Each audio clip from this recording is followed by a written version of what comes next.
ముఖ్యంగా చాలామంది పిల్లలు యువత నా దగ్గర ఎప్పుడు కూడా అడిగేటటువంటి ప్రశ్న ఏమిటి అని అంటే, మేము ఎంత చదువుకున్నా కూడా మాకు రావట్లేదండి, ఏం చేయాలి అని అడుగుతుంటారు.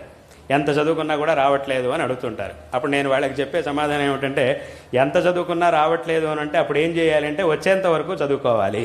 అదే దీనికి సమాధానం. ఎంత చదువుకున్నా రావట్లేదు ఏం చేయాలి అని అంటే అప్పుడు ఏం చేయాలి, వచ్చేంత వరకు చదవాలి అనేది దీనికి సమాధానం. అంతకంటే ఇంకా సమాధానం చెప్పలేము. అయితే ఏమవుతుందంటే, కొంతమందికి ఒకసారి చదువుకుంటే వచ్చేస్తుంది, కొంతమంది 4 సార్లు చదవాలి, కొంతమంది 10 సార్లు చదవాలి, కొంతమందికి 15 సార్లు చదవాలి. ఆ 15 సార్లు చదవాల్సిన వాడికి 15 సార్లు చదివితేనే వస్తుంది వాడికి. ఒకసారి చదివితే వాడికి రాదు. 10 సార్లు చదివినా కూడా 15 సార్లు చదివితేనే వాడికి వస్తుంది. ఎందుకంటే వాడి సామర్థ్యం అది. ఈ సామర్థ్యం అనేది ఒక్కొక్కరికి ఒక్కో రకంగా ఉంటుంది. కాబట్టి ఎవరైనా కూడా వాళ్ళకు వచ్చేంత వరకు తప్పకుండా చదువుకుంటే, అందుకే ఇప్పుడు అంటే ఒక ఉదాహరణ ఏమిటి అంటే, ఇప్పుడు మనకి వెన్న రావాలి అని అంటే ఏం చేయాలి, మజ్జిగని చిలికితే దాని నుంచి వెన్న వస్తుంది. అక్కడ ఈ మజ్జిగని ఎంతసేపు చిలకాలి అని ప్రశ్న అడిగితే దానికి ఏమిటి సమాధానం? ఒకసారైనా, 2 సార్లైనా, 3 సార్లైనా, 4 సార్లైనా ఏం చెప్పాలి సమాధానం? వెన్న వచ్చేంత వరకు చిలుగుతూనే ఉండాలి. అదే దాని సమాధానం. అంతకంటే ఇక్కడ ఇంకో సమాధానం చెప్పడమే కుదరదు. అది వచ్చేంత వరకు చేయాల్సిందే ఆ పనిని. అదేవిధంగా ఈ చదువు అనేది ఏదైతే ఉందో అది కూడా అంతే, వచ్చేంత వరకు చదువుకోవాలి. అలాగని ఎన్నిసార్లు 100 సార్లు చదివినా కూడా రాదు అనేంత మందబుద్ధులు ఎవరు లేరు కదా ఇక్కడ. మరి అంత మటుకు మందబుద్ధి అని అంటే అంత మందబుద్ధులు ఎవరు లేరు ప్రపంచంలో. 100 సార్లు చదువుకున్నా కూడా రాదు అనేంత మందబుద్ధులు అయితే ఖచ్చితంగా ఉండరు. తప్పకుండా వస్తుంది. తప్పకుండా చదువుకుంటే తప్పకుండా వస్తుంది. దృష్టి పెట్టి చక్కగా చదువుకుంటే, ఆ ప్రయత్నం చేస్తే తప్పకుండా వస్తుంది. కొన్నిసార్లు కొంతమందికి ఎక్కువ ప్రయత్నం చేయాల్సి వస్తుంది. అంతే. అంటే ఒక చిన్న కథ ఉంది.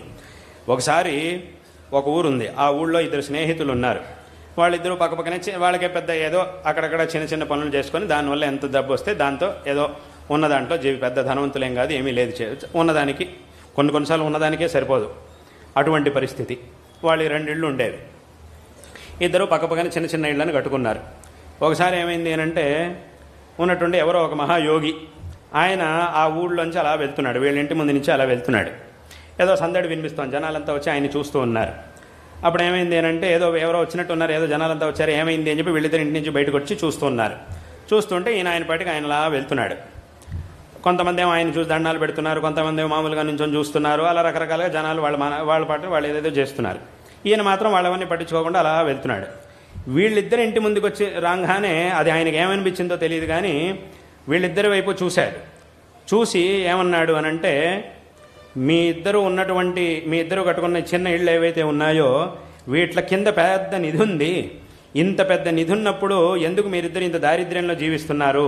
ఆ నిధిని తీసుకుంటే మీరు చక్కగా సుఖంగా ఉండగలుగుతారు, ఆ పని చేయండి అని చెప్పేసి వెళ్ళిపోయాడు. చెప్పేసి ఇంకేం మాట్లాడకుండా ఇంత మాత్రం చెప్పేశాడు, వెళ్ళిపోయాడు. వెళ్ళంగానే వీళ్ళిద్దరు ఆలోచనలో పడ్డారు. పెద్ద నిధి ఉందంటే ఎవరొద్దంటారు? కాబట్టి వీళ్ళిద్దరు కూడా చాలా ఆనందపడ్డారు, చాలా ఆలోచించారు. కానీ ఏమిటి ఇలా చెప్పాడు, నిజంగా అలా నిధి ఉందా లేదా? ఇప్పుడు ఈ నిధి కోసం ఇంటిని పడగొట్టాలి, చివరిగా దొరకలేదు అంటే ఉన్న ఇల్లు కూడా పోతుంది, ఇప్పుడు ఏం చేయాలి అని వీళ్ళిద్దరూ చాలా సందేహంలో పడ్డారు. ఏం చేయాలి అని, నిజంగా ఈయన నమ్మచ్చా? ఈయన ఏమైనా పిచ్చివాడా, లేదంటే నిజంగానే చెప్తున్నాడా, నిజంగానే తెలిసినవాడా, పిచ్చివాడా, ఏమిటి ఇప్పుడు నమ్మాలా వద్దా అని చాలా ఆలోచనలో పడ్డారు. చాలామందిని అడిగారు, ఇప్పుడు ఏం చేయమంటారు మమ్మల్ని? అప్పుడు చాలామంది ఏం చెప్పారు అనంటే, లేదు, ఆయన మాటలను అలా ఊరికే తీసేయడానికి వీల్లేదు, ఆయన చాలా గొప్పవాడు, ఆయన పెద్ద జ్ఞాని, నిజంగా ఏదైనా చెప్పాడంటే తప్పకుండా జరుగుతుంది, కాబట్టి మీరు అక్కడ తవ్వి చూస్తే మీకు నిధి దొరుకుతుంది అని చెప్పారు. సరే, అలాగైతే ఓ ప్రయత్నం చేద్దామని చెప్పి ఏం చేశారంటే, అక్కడ ఇంటినంతా తీసేసి తవ్వడం మొదలెట్టారు.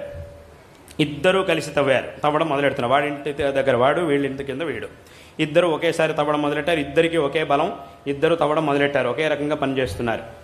ఒకడు 10 అడుగులు తవ్వాడు. ఇద్దరు కలిసి 10 అడుగుల వరకు తవ్వారు.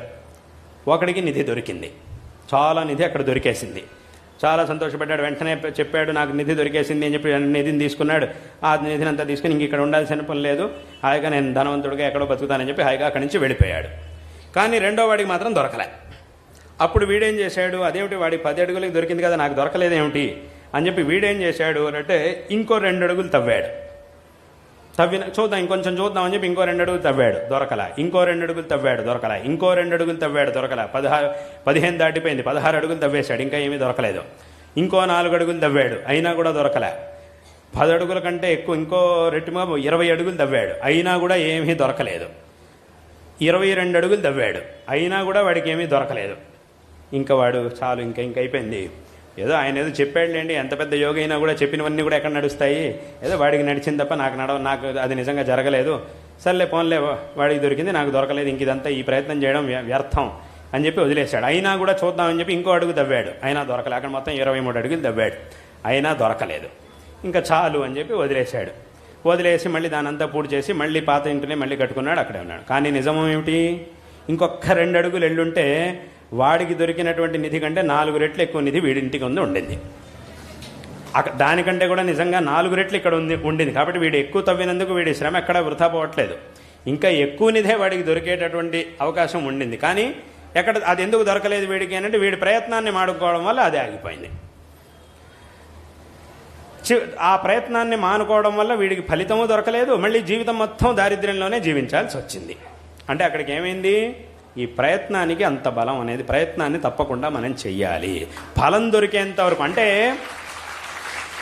సరైనటువంటి మార్గంలో, ఏ మార్గంలో వెళితే నాకు ఫలం దొరుకుతుంది అనే విషయాన్ని మొట్టమొదట ప్రామాణికులైనటువంటి వ్యక్తి నుంచి స్పష్టంగా నిర్ణయించుకొని ఆ తర్వాత మనం దాంట్లో దిగాము అనంటే ఫలం దొరికేంత వరకు ప్రయత్నం చేయాల్సిందే, చేస్తూనే ఉండాలి. ముందు సరైనటువంటి మార్గాన్ని నిర్ధారించుకోవాలి మొట్టమొదట.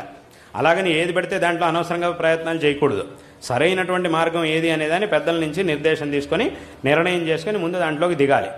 ఆ తర్వాత ఫలం దొరికేంత వరకు ప్రయత్నించాలి. కాబట్టి చదువుకోవాలి, ఎంత చదువుకున్నా రావట్లేదు అంటే దాని అర్థం ఏమిటి, చదువుకుంటే తప్పకుండా రానే వస్తుంది. కాబట్టి అప్పుడు ఏం చేయాలంటే వచ్చేంత వరకు చదువుకోవాలి.